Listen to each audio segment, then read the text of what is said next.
निवडणूक हातामध्ये घेतलेली होती.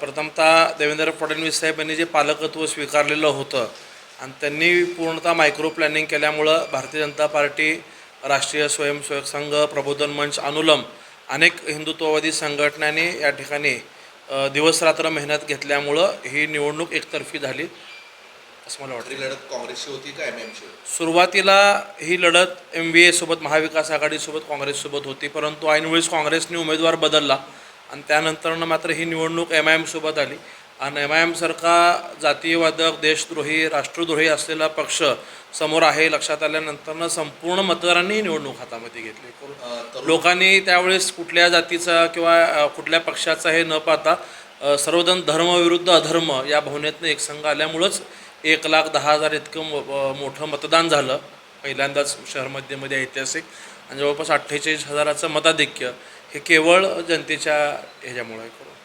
ठीक आहे. तरुण आमदारांना मंत्रिपद मिळेल अशी चर्चा मुंबईत सुरू आहे, काय सांगाल त्याविषयी?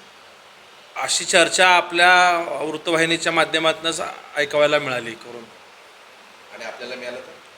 मी खूप लहान आहे, पक्षात अनेक वरिष्ठ लोक आहेत, त्यांना मिळावे अशी इच्छा आहे, त्यांना अनुभव आहे, त्यांच्या मार्गदर्शनाला खाली आम्ही काम करू. मतदारसंघातल्या कोणाला इच्छा असणं किंवा इच्छा व्यक्त होणं हे स्वाभाविक आहे, परंतु एखाद्या मंत्रिपदाला जितक्या जबाबदारी निधी मिळतात तेवढं निधी तितक्या जबाबदारीची कामं पक्षांच्या वरिष्ठांच्या मार्गदर्शनाखाली करेन एवढी विश्वास देतो. खासदार प्रणिती शिंदे यांचा शहरमध्ये हा बालेकिल्ला आहे, ते 3 टर्म तिथून आमदारकी निवडून येतात, तो आता भाजपकडे आला आहे, कसं वाटतं? त्यांचा बालेकिल्ला आहे हे खोडून काढतो हे भ्रम आहे.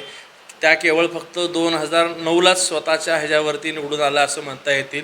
2014 आणि 19ला ज्यावेळेस MIM त्या ठिकाणी समोर आलं त्यावेळेस सगळ्या हिंदुत्ववादी संघटनांनी MIM नको म्हणून सगळ्यांनी त्यांना मोठी मदत केली आणि त्या सगळ्यांच्या मतदानावरती निवडून येत होते. लोकसभेला जर आपण पाहिलं तर 14, 19 आणि 24 तिन्ही निवडणुकीला 90,000चं मतदान भारतीय जनता पार्टीला झालेलं आहे.